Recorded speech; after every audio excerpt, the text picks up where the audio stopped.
देखिए, युद्ध के मैदान में सिर्फ बड़ी फौजें नहीं जीतती, जीतता है जज्बा और वो सटीक रणनीति जो दुश्मन के घर में घुसकर उसे दहला दे।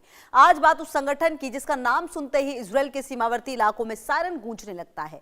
हिजबुल्लाह यानी अल्लाह की पार्टी। लेबनान की पहाड़ियों से निकला ये संगठन आज इजराइल के लिए वो नासूर बन चुका है जिसका इलाज तेल अवीव के पास भी नहीं है। ईरान का हाथ, लेबनान का मैदान और निशाना सिर्फ और सिर्फ इजराइल। आज के इस खास कार्यक्रम में हम आपको ये भी समझाएंगे कि आखिर हिजबुल्लाह की ताकत का राज क्या है और कैसे इसने इजराइल जैसे ताकतवर देश को डिफेंसिव स्थिति में ला खड़ा किया। देखिए जरा।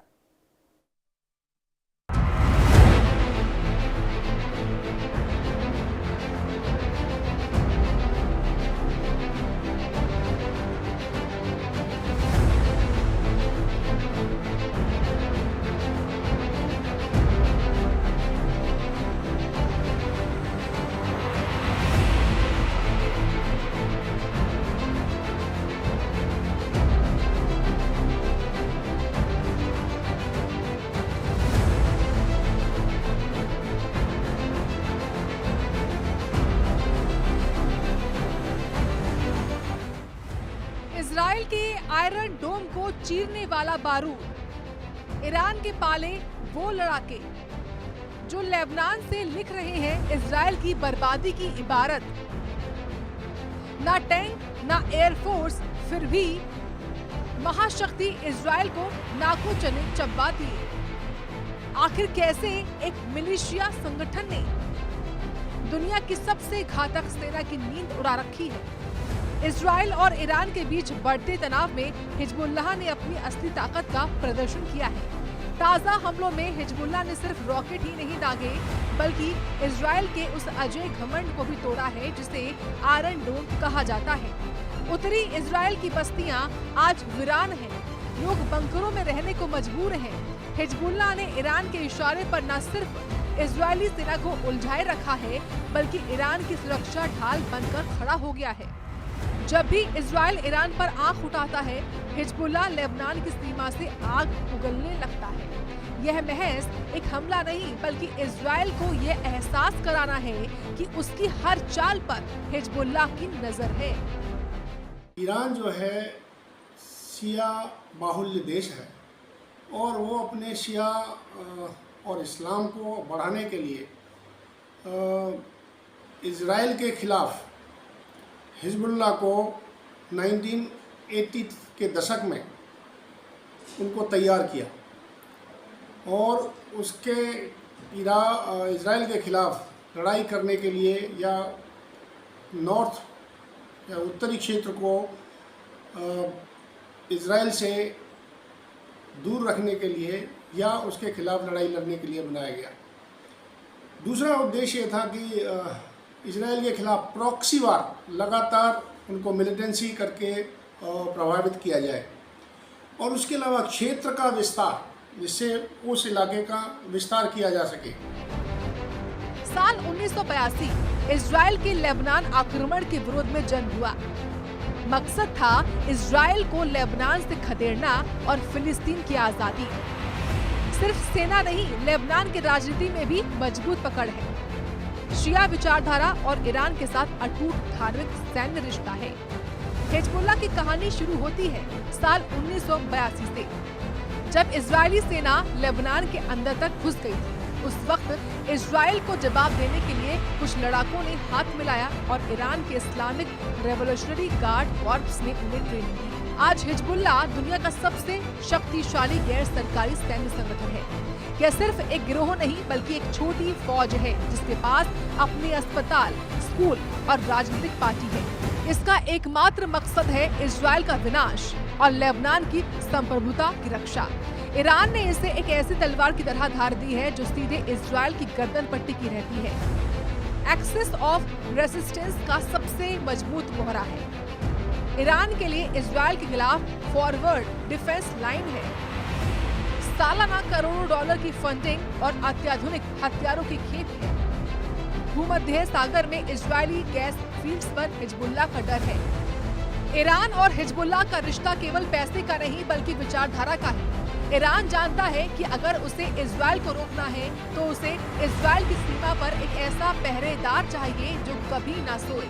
इसलिए ईरान ने हिजबुल्लाह को फतह 110 जैसी लंबी दूरी की मिसाइलें और घातक आत्मघाती ड्रोन दिए हैं।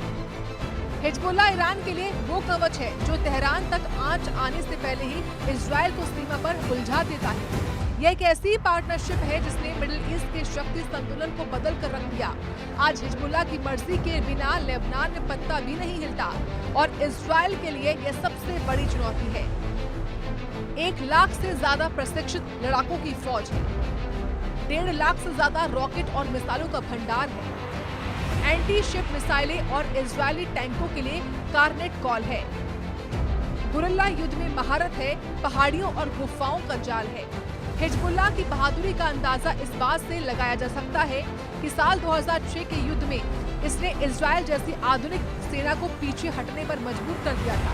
इसके लड़ाके मौत से नहीं डरते बल्कि शहादत को अपना गौरव मानते हैं। हिजबुल्लाह ने लेबनान की पहाड़ियों के नीचे सुरंगों का ऐसा जाल बिछाया है जिसे भेदना इजराइल के लिए नामुमकिन सा है।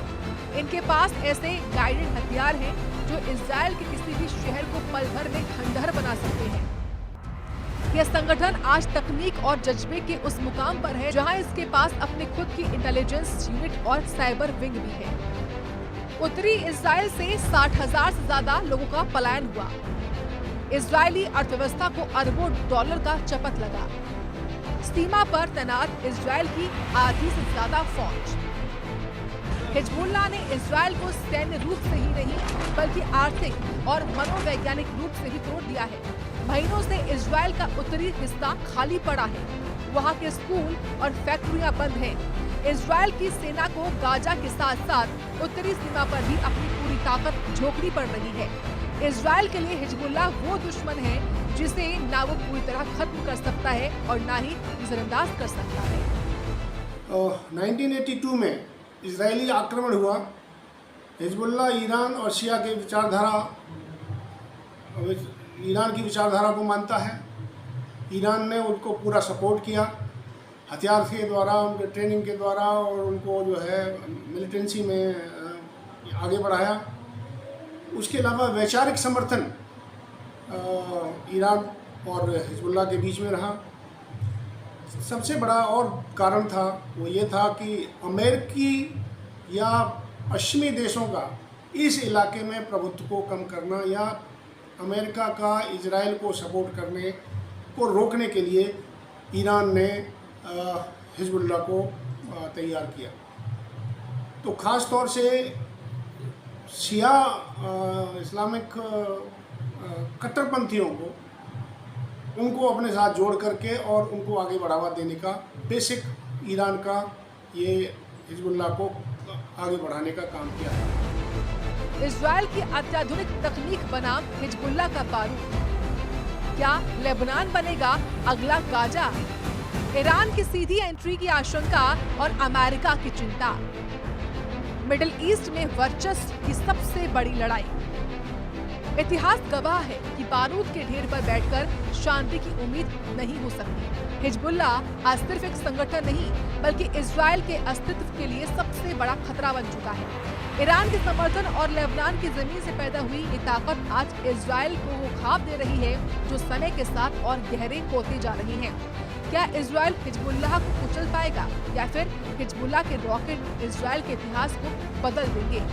यह तो वक्त ही बताएगा, लेकिन इतना तय है कि हिजबुल्लाह ने इजराइल को अपनी शर्तों पर झुकने के लिए मजबूर कर दिया है। यह अंत है उस खौफ का जो कभी सिर्फ एक तरफा हुआ करता था। अब लग रहा है कि जंग बराबरी की है। नारायण द्विवेदी की रिपोर्ट, इंडिया न्यूज।